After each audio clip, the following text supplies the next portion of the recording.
This meeting is being recorded.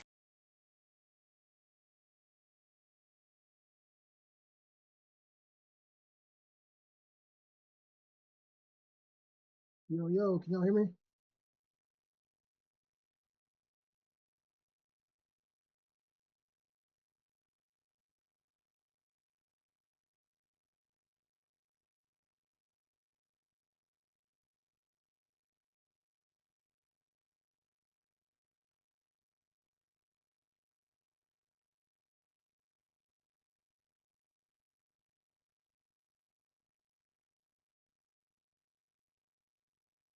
Can y'all hear me?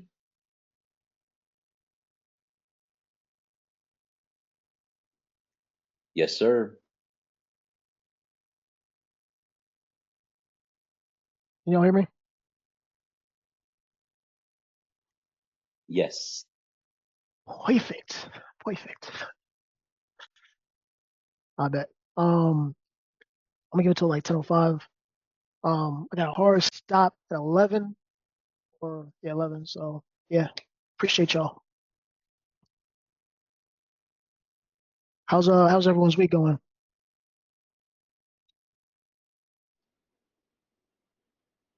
It's going pretty good. Perfect. How's the website coming along? It's coming. I'm trying to incorporate some other job searches in there, but I got the main ones. So I got the pull coming from USA Jobs, and I'm trying to integrate some other APIs and start working on another website as well. Help trip planning. Trying to build out some little bunny finger DevOps processes into my website building, and hopefully building a security tool after that. Hey, let's get it. Yeah. That's what's up. That's what's up.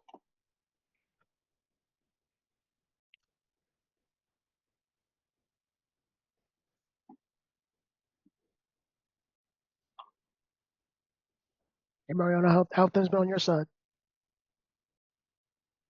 It's been all right. Just celebrated my birthday last week with my parents and my sister, her kids, and her fiance came to the house for 10 days, so it was kind of hectic, but it was good Hey, though. It was really good, so happy belated, bro.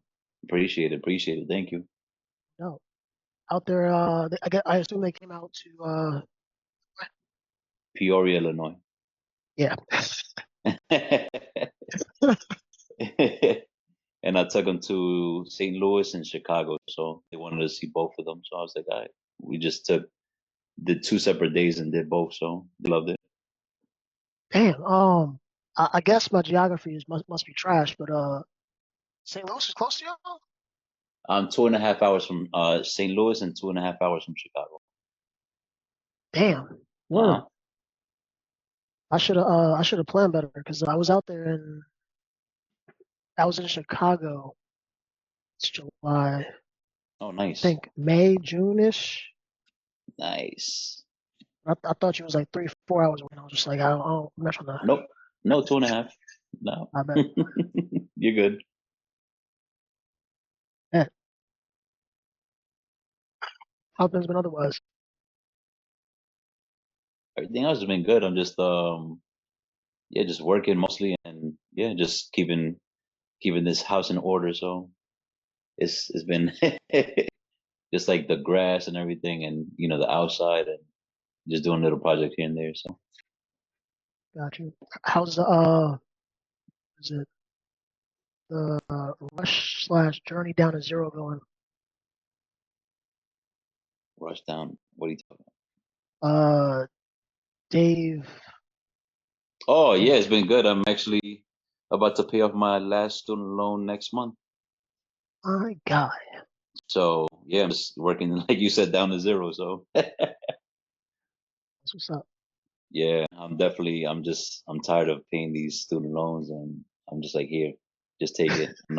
I'm not waiting for, the whole, if you wait 10 years in public service, you can get forgiven. I'm like, I got under $1,000, I can pay it off. So I get an extra check next month. I'm gonna just give it to them and call it a day. That's what's good. That's what's good. Y'all keeping me motivated, straight up. I bet we can go ahead and kick it off.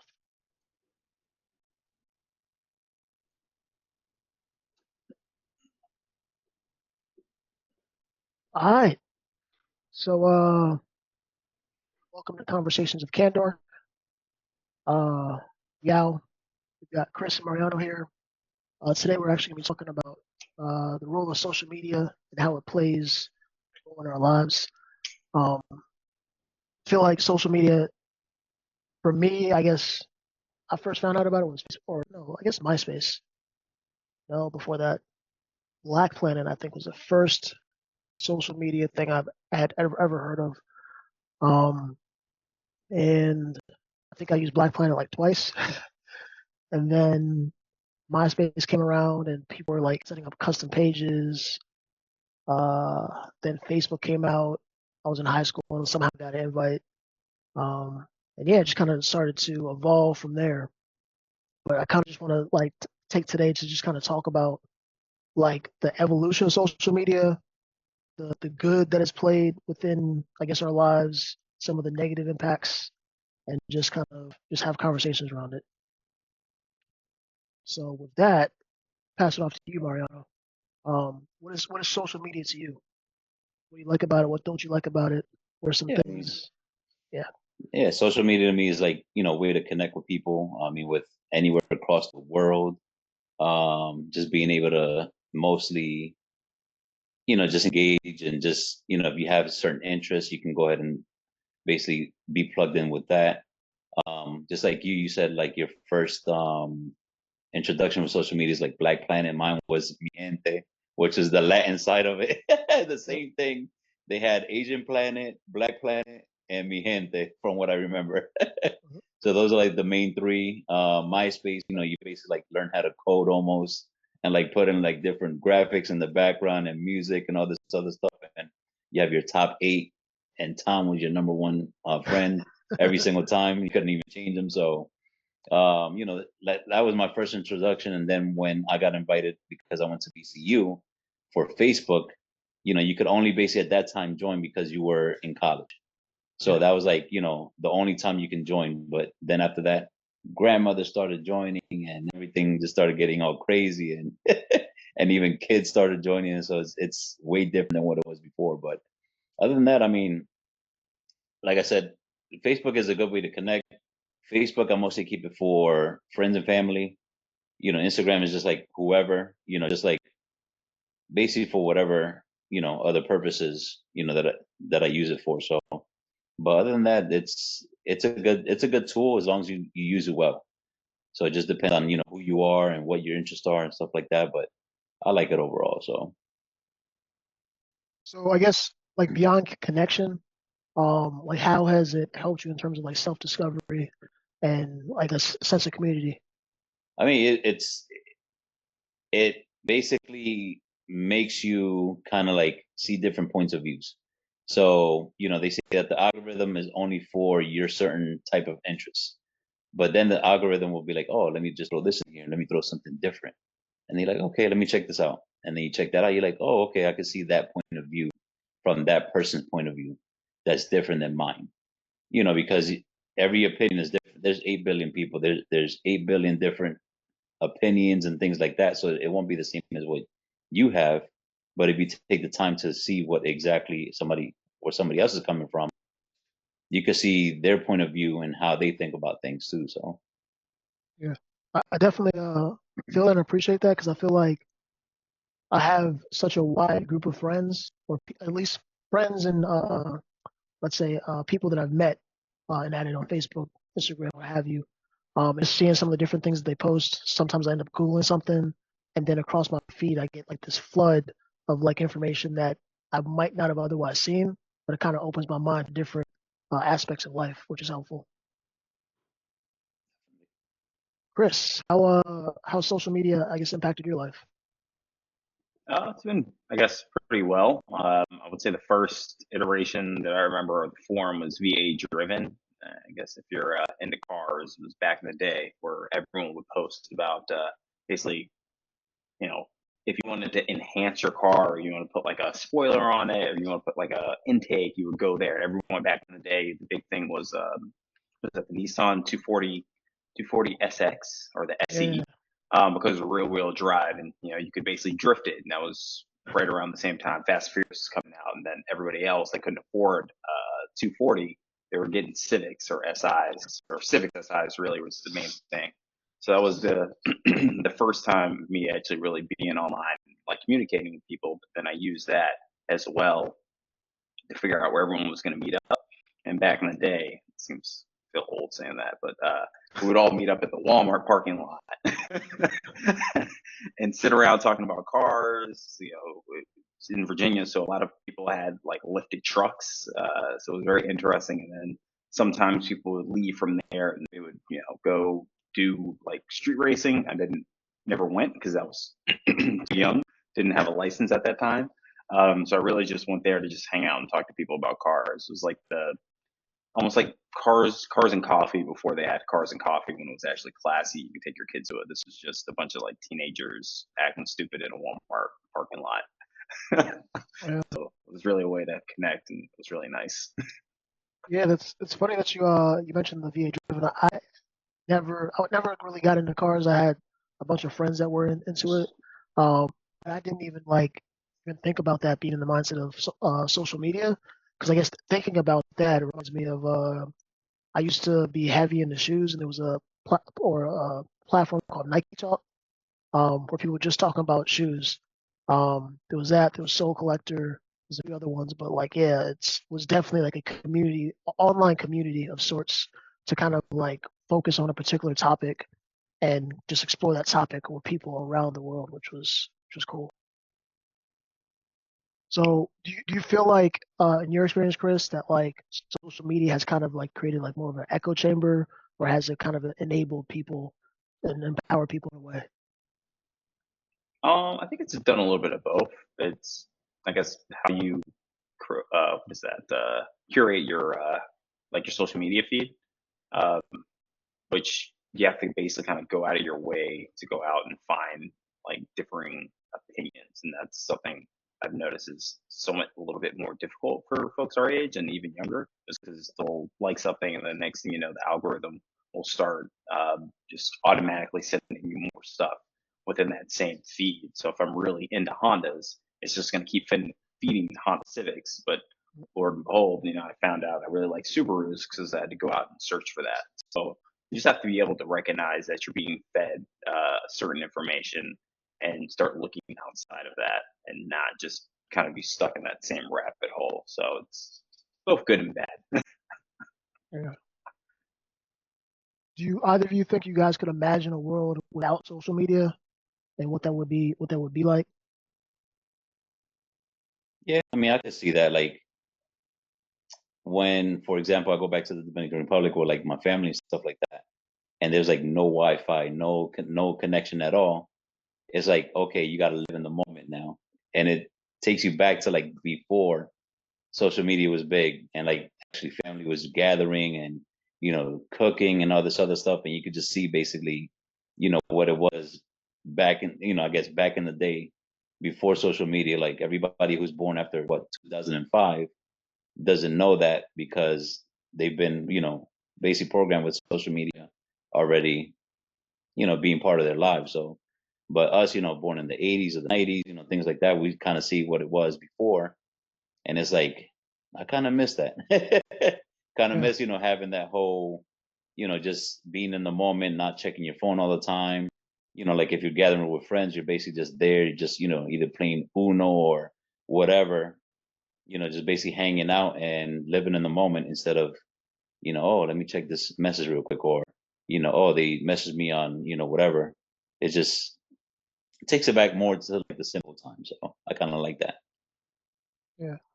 Like some of the things you said in terms of like the playing Uno. I remember Hmm. like back in the day, actually thinking about it, there was a Yahoo Pool. And I used to play that online and just like kind of talk to people. Um, but it was definitely kind of more of a like, you live your life, you go to school, come home, you have like an hour, 2 hours on the computer. I might socialize with people online for a little bit, and then I could go about my day and just like go out and play or whatever. But definitely, like as you said, like now people will go out together and everyone will be on their phones. I'll be scrolling Instagram, Facebook. I don't do TikTok myself, so I'm not sure if you scroll on that. But yeah, it's just like people are there, but they're not necessarily present. Um, but then I guess kind of for me, thinking about it from the other side, there have been some positives that I have gotten from social media, just in terms of like the information. So like Chris, you had mentioned that like it all depends on like what you consume and what your interests are. Uh, Related to that, like because my interests have shifted not drastically, but different amount over the years.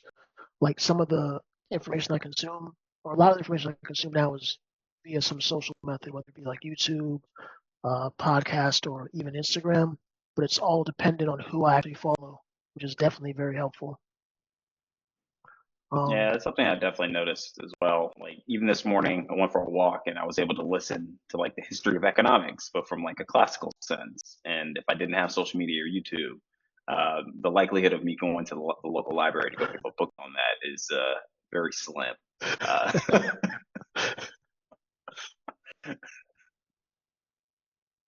Yeah, yeah. Like I was talking to someone. I went for a run this morning with one of the groups locally, and I was actually talking to someone, and he had mentioned that he enjoys fishing.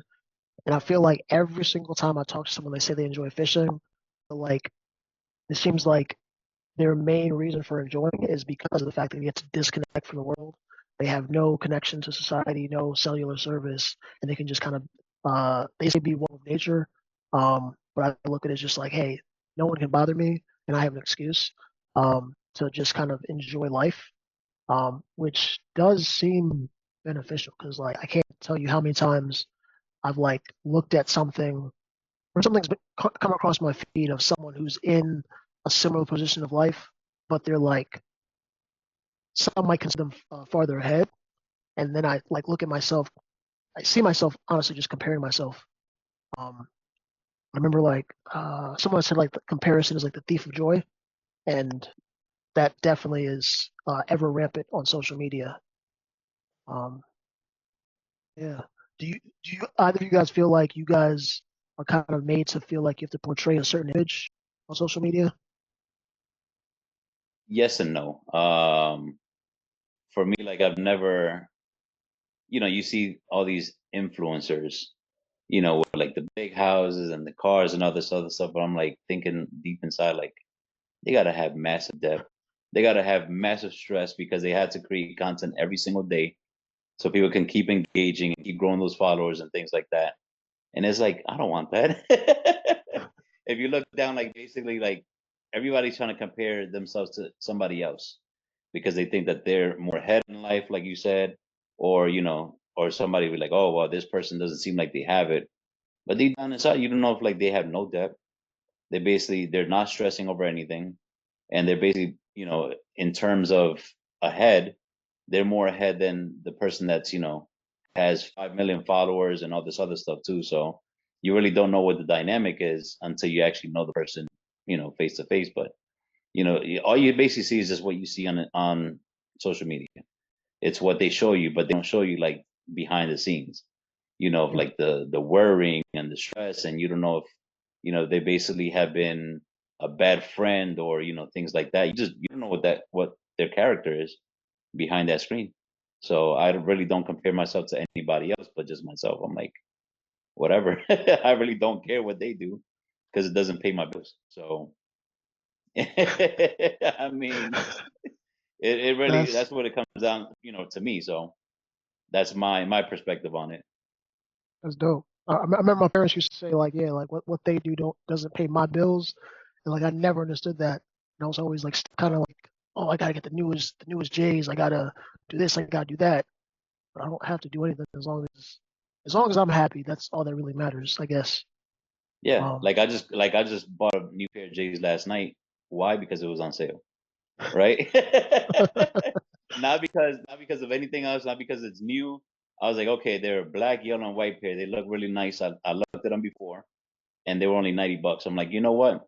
I'm gonna get them. because I wanted to. It's not for anybody else. It's not like, oh, they're not the brand new ones that came out, this weekend. I don't care about that. If they look nice, I'm gonna get them. So that's it.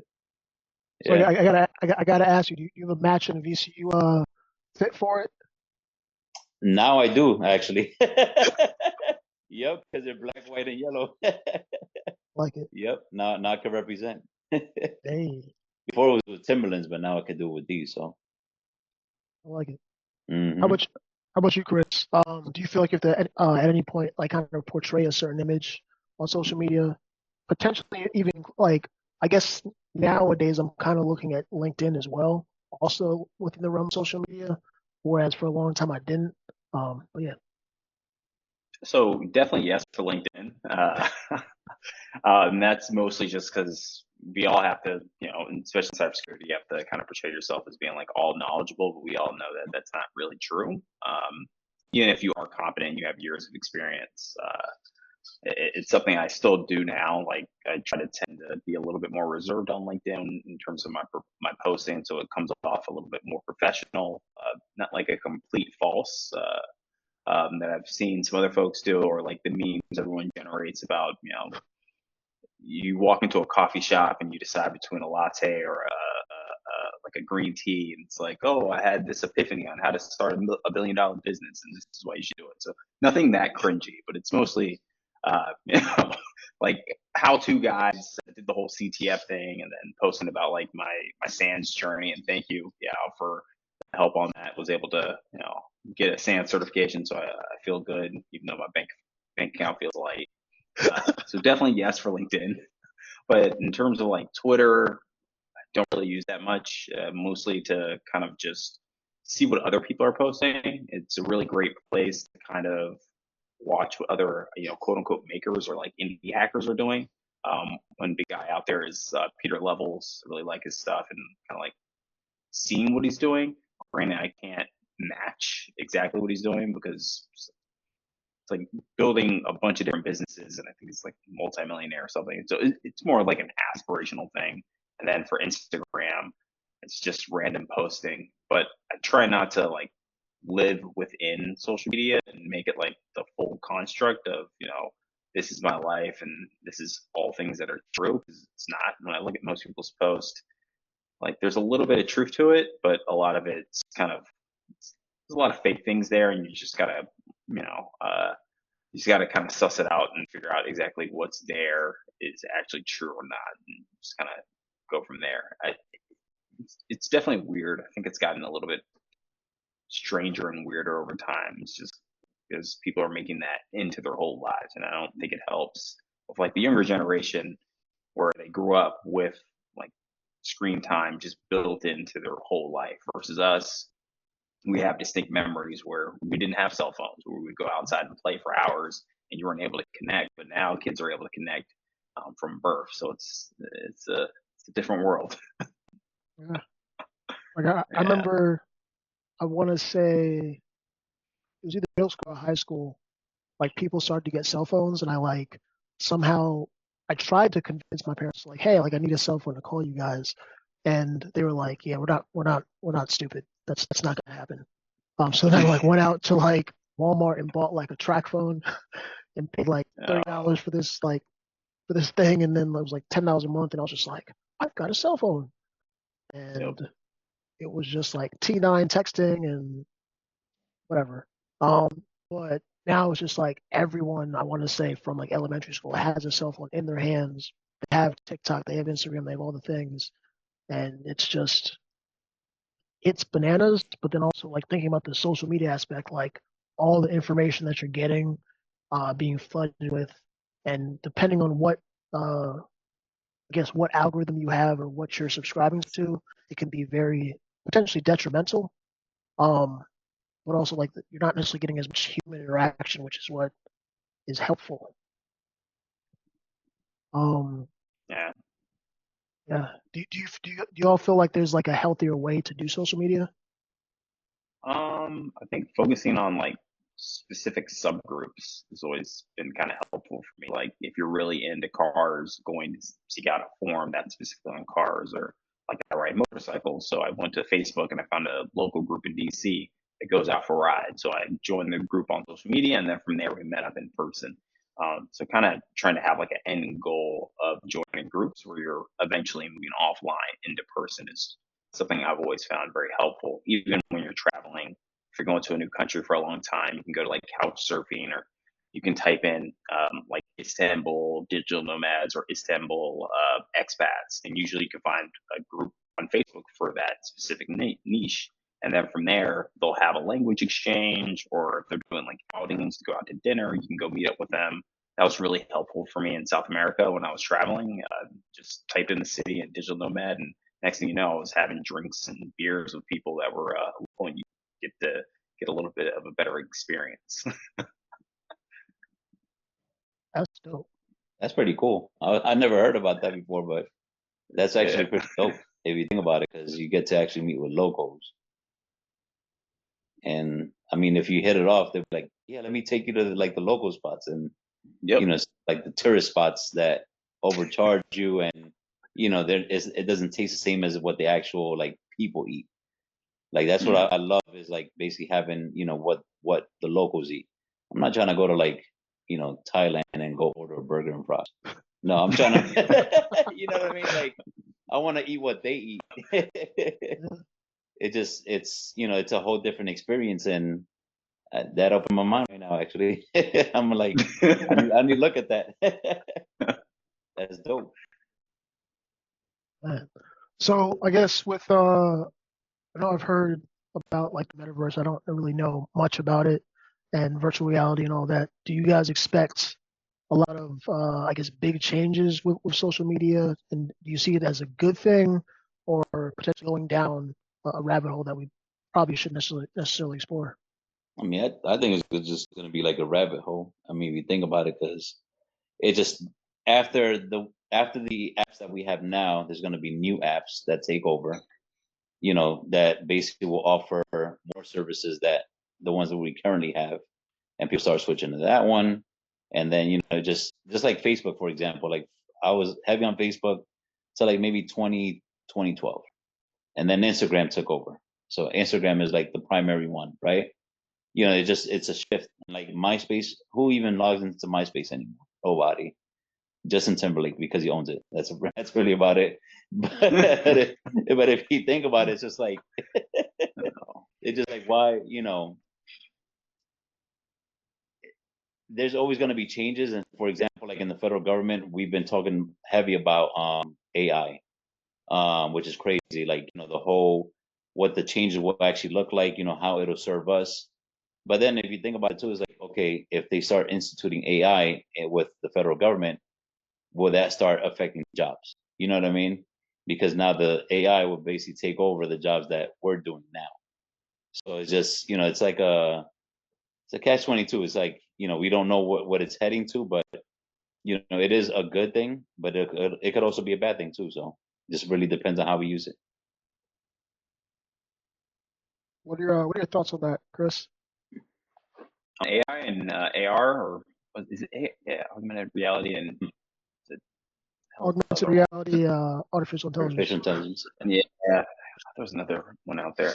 I don't know. Like, I feel like Metaverse was a little bit of a flop in terms of Facebook. Not like a knock on Facebook, just in general. I just think that they got a little bit ahead of where we're currently at. Like, I think it's definitely a thing that could happen in the future. Like, I think there is honestly a use case for AI in the metaverse in the future, and people going out there and buying like what was that digital real estate was kind of a big thing, or people were putting a lot of money towards. Like, it makes sense to me. Maybe not right now, almost like Bitcoin and like cryptocurrency. Like in the future, yes. In the moment, not as much. I think the big thing at the moment is probably just AI and how that's gonna also impact us in terms of like how it's going to play out in social media feeds and how it's going to create even more of a continuous loop. So maybe having uh, full blown ecosystems on social media apps, like which you see in China or sometimes parts in like South America, where you need to have, for example, WhatsApp to contact people. If you don't have WhatsApp, you're not getting in contact with your barber. You're not getting in contact with the bar owner if you need to have an event, or if, let's say, you need to contact someone about your cell service. It's all via WhatsApp. But in the States, if you say like, hey, here's my WhatsApp number, most people don't really know like, what you're talking about. But then again, if you go over to China, they have similar apps that kind of basically mimic that as well, where you WeChat. have to have WeChat, where you have to have that specific app to contact people. So I can see that coming to the U.S. where you're going to be fully stuck within that one ecosystem, or maybe even two ecosystems in the future, and AI is going to help just make that process go even faster, where they're just bombarding you with ads and other information in there, and it's going to get a lot harder to kind of suss out exactly what is true or what's fake, just because we haven't figured out the hallucination effects. Like if you're playing around with ChatGPT or even Llama and you download that locally, there's still issues there. Like I play around with ChatGPT a lot to help build and write scripts, and even just like ask rudimentary questions, even math questions, it still gets wrong, and you have to like gently feed it to the correct answer. And I think that's definitely going to be a concern moving forward, and trying to figure out, how do you go about regulating it, but then also how do you go about teaching the general public how to use these things in a proper way that it doesn't get misconstrued, or they're feeding themselves false information and believing it's true because it's AI. Because we tend to offload information onto other mediums and believe it as, the honest truth. And sometimes it is, but sometimes it's not. Yeah. So you spoke earlier about the fact that social media collects a lot of information.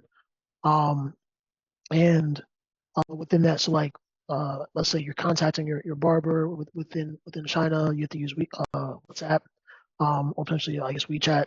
How do you feel about, I guess, a lot of these apps collecting a lot of information, and how that's used, I guess, either for you or against you? And then do you So have any like, yeah, me or open question? Yeah, I could say something. So basically, with the thing about it is that we cannot control what information we give to the apps, because of course the apps dictate in the terms and conditions, their terms and conditions. Basically, if you use this application, we can gather as much information as we want. You can also go into, like, I think Instagram sometimes are like limit, what information they receive, but regardless, they're still going to have that information anyway. So, for example, like if you're on a different application, like if you're in Safari and you're searching for a pair of Jordans, you go back into Instagram, you're scrolling, you're like, oh, there's an ad for Jordans there.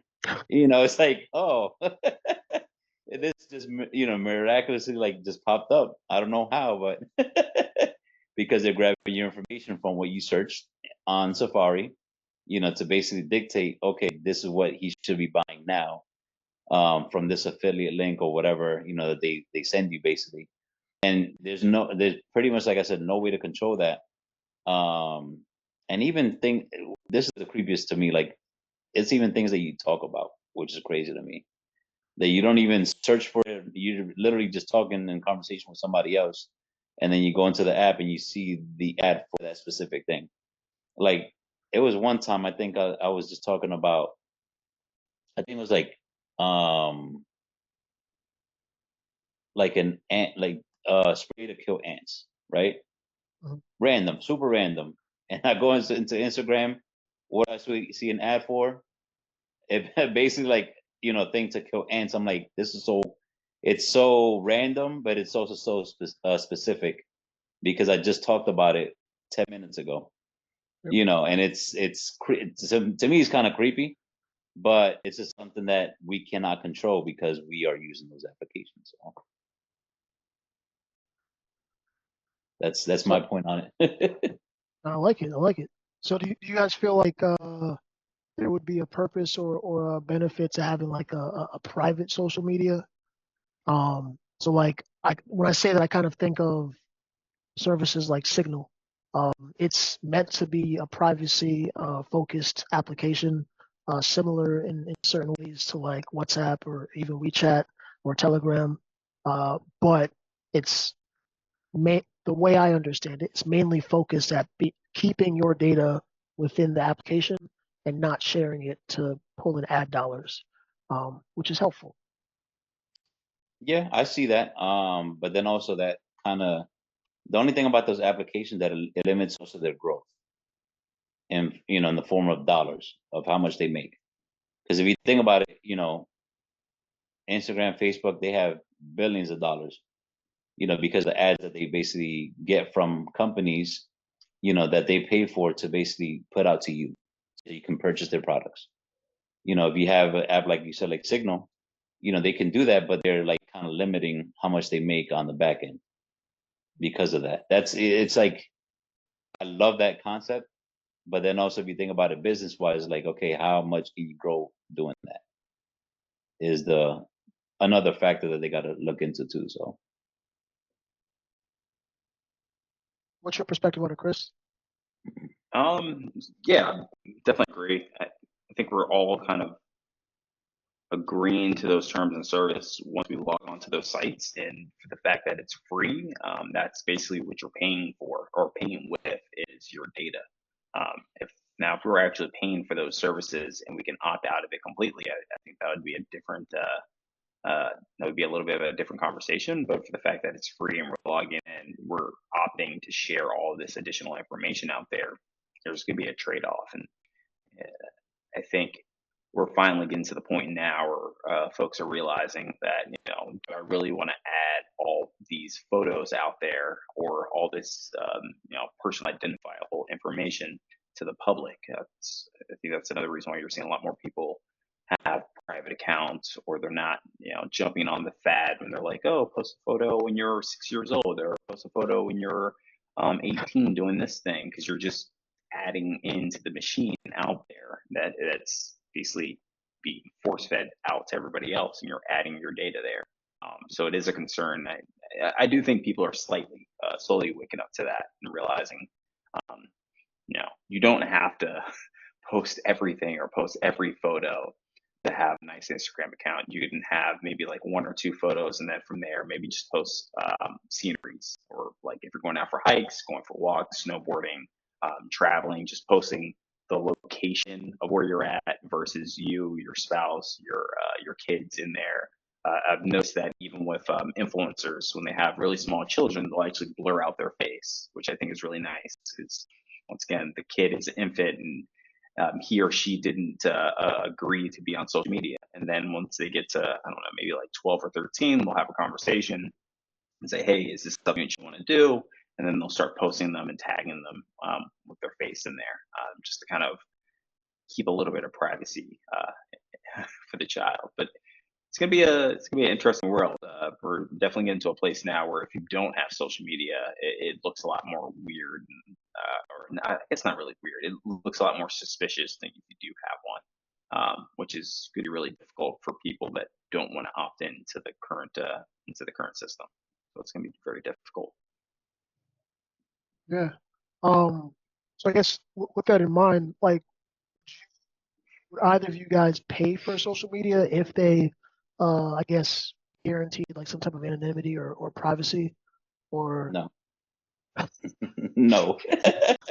I mean, even now, like for example, in Instagram, you could basically pay for a blue check now, right? Oh yeah. Before you had to have a substantial amount of followers to do that, right? I mean, literally, I was going to like the comments and I see a blue check. I'm like, let me check this person's profile. You got 1,000 followers and you're paying for a blue check. Like, you're basically paying $15 a month to Facebook/Instagram to basically have a blue check to make it seem like you're more popular than you really are. It's kind of crazy to me. I don't know what the benefit is.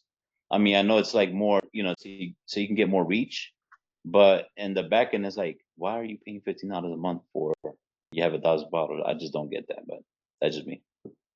Yeah. No, I agree. I don't think I would probably pay for social media just because I don't mind that there is not saying that there isn't value, because there is value there, but it's not something that I would I guess, personally pay for it this moment. Like, I'm not seeing that big of a return on investment just yet. If they were like fully integrated across the board where you didn't have to log into multiple separate apps, then I think that would make a little bit more sense and everybody else was on board. But the fact that, you have people on Facebook or Instagram, WhatsApp, Twitter, LinkedIn, and Signal, and what's the new one that people started, Mastodon is what the cyber tech folks went over to after Twitter went over to X. So it's way too many applications. I had never heard of Mastodon. Yeah, I think it's Mastodon. I think that's how you pronounce it. Mess something. You have So I to know, download a lot of stuff to get it up and running. so it's a project. Yeah. Sure. So I know I had heard some other benefits to the blue check, just in terms of, like, let's say you are either up and coming or you are established. Like, having that blue check kind of says that this is the person that you're expecting to interact with. So that it helps, like, those I guess your followers to then make sure that if they're interacting with you, like, and someone says, oh, like, give me $20 so I can invest in Bitcoin for you, like, that it's either that person or it's probably a scam. But yeah, I feel the same way. I'm not paying for a blue check. Like, I don't want a blue check. I'm good. Um, but yeah, it's definitely kind of, I feel like social media has gotten to this point where it's just like everyone's going to get to the top of whatever the top looks like, and it's a lot. Um, for a long time, I feel like I was comparing myself to every single person and just thinking about what I wasn't doing and what the things that I haven't done and how slow I am in life or whatever the case may be. Um, but now it's definitely coming to a point where it's like, hey, like, I'm just living my life. As long as I make it to the next day, I'm happy. As long as people still, the people that are close to me still like and appreciate me, I'm happy. Everything else is on social media. Like, that's a portion of my life. That's not my life. And just like you said earlier, Mariano, it's just a singular view of that person's life.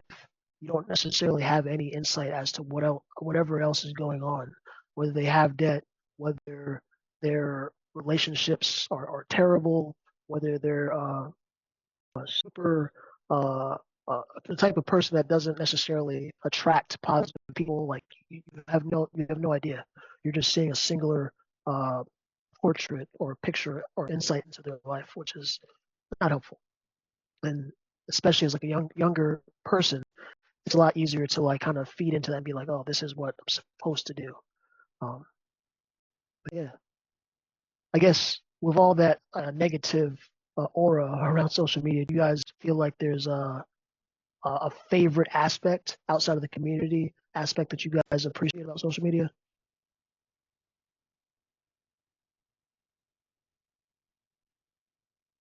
I mean, a favorite aspect probably, I mean, seeing like some of the positive things, the positive posts they come through, of like somebody doing a good deed, that's not being recorded is one of the main things. Like, I really don't like when I see, oh, let's go feed, the homeless, but let's have 12 cameras and, boom mic on top, to capture all of the audio, or like a little microphone attached to, your collar.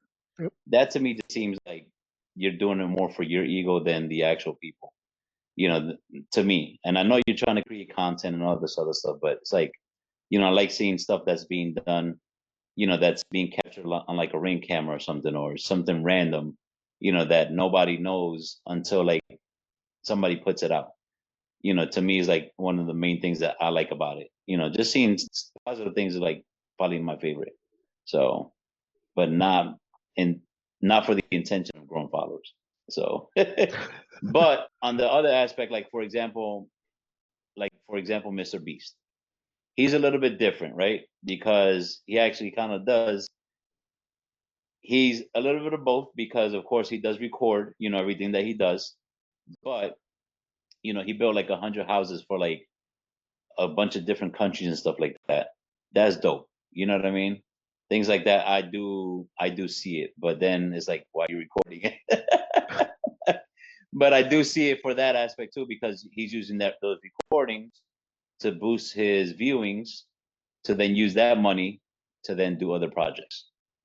As another way of basically looking at it in that way. So yeah, I mean, I like that aspect of it. Just basically seeing the positive things coming out. So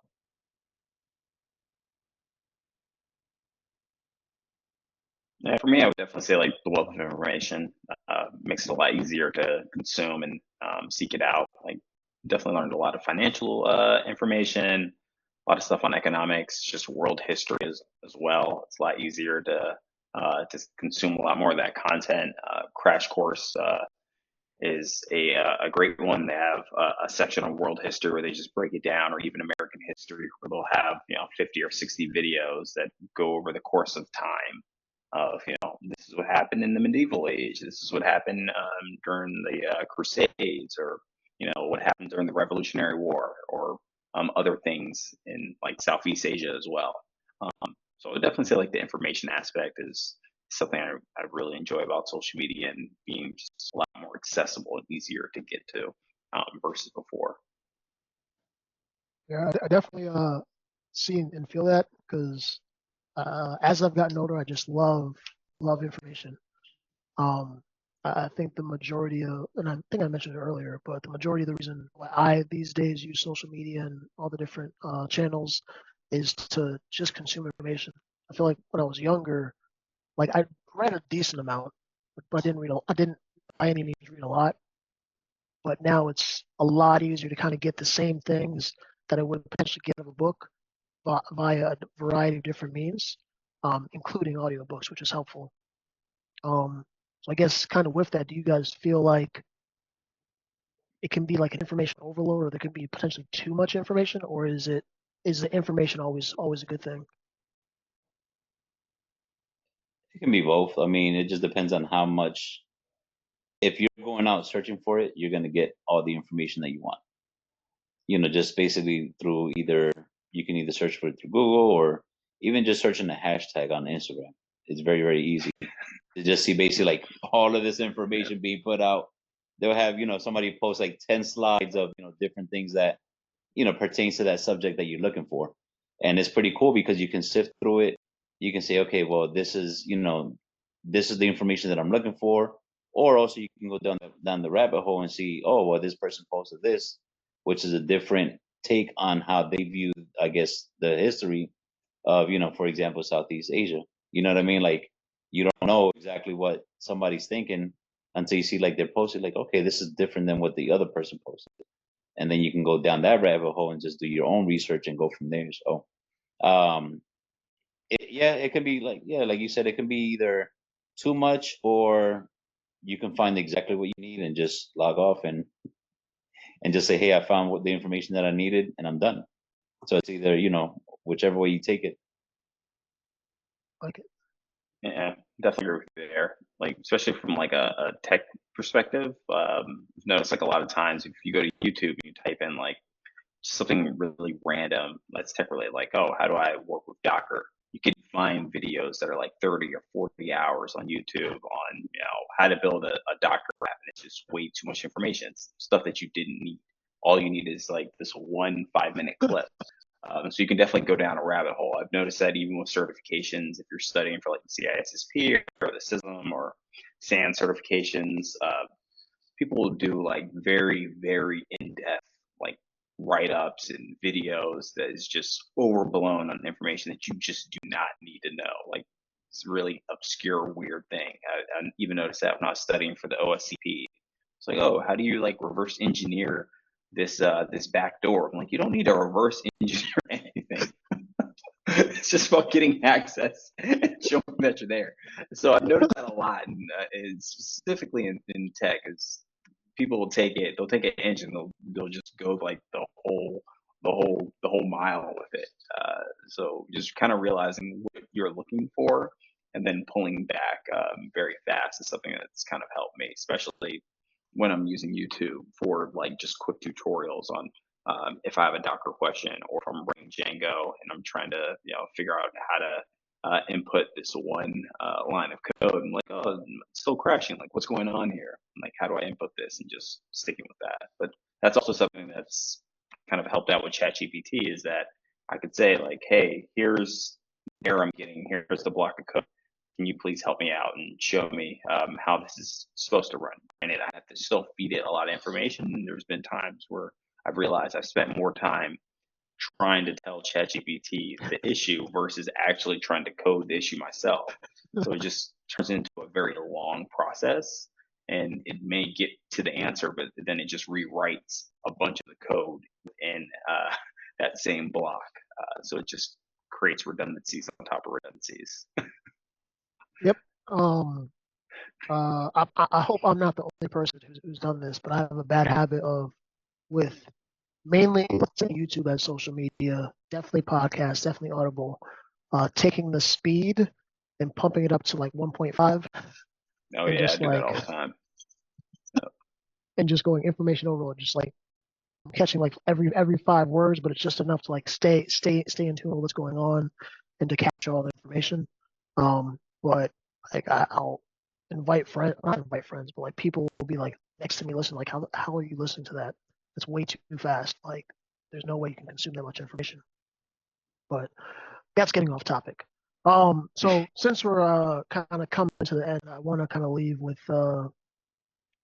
what are each of you guys' 3 favorite I guess social media, either channels, podcast, uh, influencers that are positive you've gained value from. For me, probably I would say 9 to 5 millionaire. I like Jamal King. I like him a lot. He seems like, pretty authentic, and basically how he started his real estate career, basically just, as a cop in Chicago, and using like that money to basically buy multi-family units and things like that. And I learned a lot that way. Um, who else? I would say maybe, man, that's a tough question. Um, Maybe the Bigger Pockets podcast. I like that also. That one's been a really, really good one for me. And then also Dave Ramsey. So I know people have been, they're either a Dave Ramsey fan or they're not. So it's either way, right? They like don't like him at all, or they do. But to me, like the main aspects of it, like his what he calls his 7 wealth steps, even like the first 2 are like very, very important, which is save $1,000 in an emergency fund, and basically using what he calls the debt snowball, where you basically like pay off the lowest your lowest debt, and then use that payment towards the next one, and you keep doing that over and over. And I've been doing that, pretty religiously, and that's how I've been basically getting to the point that now next month I'll be completely done with my student loans. Then I'm gonna use that payment then towards my credit card, and get that paid off super quick, because I'll be using that payment from the student loan to then pay off that credit card. So yeah, like I said, people like him or hate him, but I like at least the first, couple of steps that he has in his portfolio. So that's my 3 main ones that I like. I like it. So for me, Our Rich Journey, they're on YouTube. It's a government couple that started off, I believe, in like San Francisco. They had kids, and then they wound up moving to Portugal and bought a house. And basically, their story is that they bought up a bunch of homes, I believe, in like the San Francisco area, and rented them out. And then also basically just index funds. So all the non like cool stock options. So VTSAX, what is it, the FSIX over at Fidelity, and basically just made their wealth that way. I think it's really interesting and nice because it's the slow growth versus like most everyone trying to look at Nvidia, and just buying that stock or GME. So I kind of thought their story was very interesting. Do like Scott Galloway for some of his hot takes on the economy. It's pretty interesting. It seems like a lot of stuff, at least he says, at least in the short term, it does kind of like hit the nose on the head for a bit. And then I would say maybe like lastly is Crash Course, just because they have a wealth of information, whether it's like world history, biology, computer science, just to kind of have literally a crash course on that subject where you have enough information to be, quote unquote, dangerous in a conversation and like at least sound like kind of what's going on. It's been very helpful, and so much so like I enjoyed some of the earlier versions where I've rewatched it, just almost like I would rewatch like a random Netflix TV show. I like it. Yeah. I like it.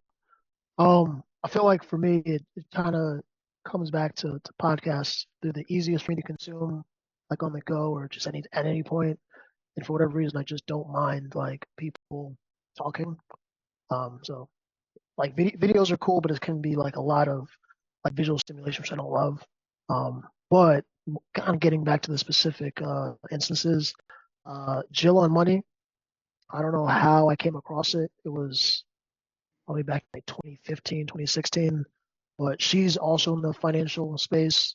And I kind of learned about 401ks through her and the backdoor Roth and all of that stuff. Just general, just like, hey, did you know you could negotiate your college tuition? So I was like, you can't do that. You get a bill and you pay it. Like, there's no option. But apparently people negotiated some of theirs. Um, another one I liked was 7 Minute Security. A guy named Brian Johnson, based out of Minnesota, and I actually got a chance to meet him. It's cool. But he like keeps it simple. It's like every episode is 7 minutes. He talks about security. He is a practitioner and has done a variety of things, and now just owns a business. And he just kind of keeps it simple, and it's kind of geared for people at various stages within security, whether you're just getting started, you're interested, or you have your OSCP and you're just amazing. But it's been helpful just to kind of like stay semi-relevant, but also just like, oh, that's a small project that I could take on and try to do, and I might learn something from it. And it's very easy to kind of digest. And then the more recent one is Earn Your Leisure. I probably came across them during the pandemic. Biggest reason why I like them is just the fact that it kind of opened my eyes to just the variety of different opportunities to make money. It can be an overload because there's like a billion different ways to make money and start a business, but like just kind of hearing that thought and hearing the different ideas and the different ways that people are doing it is inspirational. Just because like the longest time I just thought, oh, I like wake up, go to work, I get a paycheck, and that's the only option. Come to find out that there's plenty of people who don't live that life. So it's been helpful to me. Well, that's it, guys. That's all, folks. Yeah. I appreciate Thank you. you. Sure. Appreciate it. Thank you. It was a good conversation, and definitely had to look into the digital nomad thing. That's pretty dope. Yeah, man. Check it out on Facebook. It's just type in like a city and then digital nomad, and usually we'll see a lot of stuff pop up. Perfect. I appreciate it. Thank you.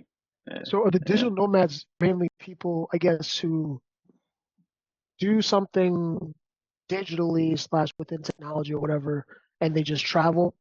Period. They don't like. Yeah. So usually, technically, like a digital nomad is someone that's there for short term. So maybe a month, 6 months, or even a year.